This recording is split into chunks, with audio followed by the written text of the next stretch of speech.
Vous avez toujours voulu investir dans l'immobilier, mais vous trouvez ça inaccessible? Avec Realty, il est possible de générer des revenus récurrents en quelques clics en investissant dans l'immobilier fractionné aux États-Unis. Vous recevez vos loyers toutes les semaines.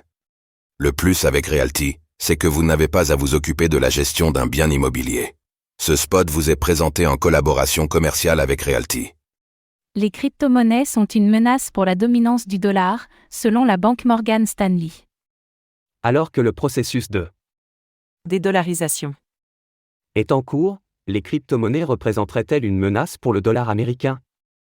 Oui, selon la banque Morgan Stanley, qui alerte sur leur potentiel en tant qu'alternative à la monnaie des États-Unis.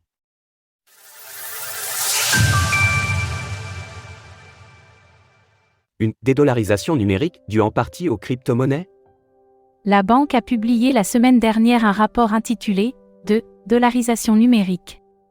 Dans ce dernier, Andrew Peel, le directeur exécutif de Morgan Stanley, affirme que la dominance du dollar est en danger face à des changements géopolitiques majeurs et la survenue d'alternatives. Il cible en particulier les crypto-monnaies, ainsi que les monnaies numériques de banque centrale, MNBC.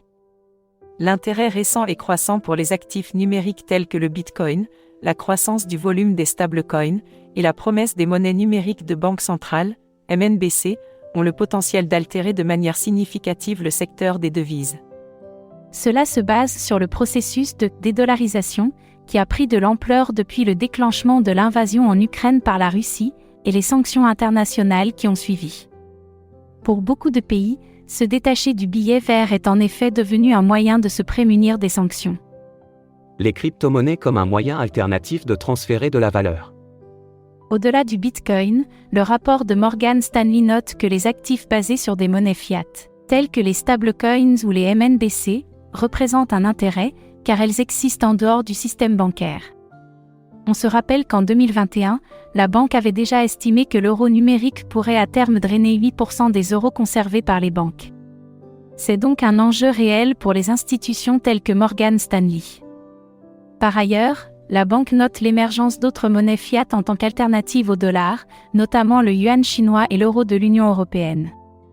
Elle note aussi dans son rapport que les pays du BRIC+, ont communiqué toute l'année dernière sur la distance prise avec le dollar. Ils tentent désormais à se concentrer sur des devises locales pour leurs échanges. D'où une conclusion de Morgan Stanley. Une évolution claire vers une réduction de la dépendance au dollar est évidente, ce qui alimente de manière simultanée l'intérêt pour les devises numériques, telles que le Bitcoin, les stablecoins, ainsi que les MNBC. Retrouvez toutes les actualités crypto sur le site cryptost.fr.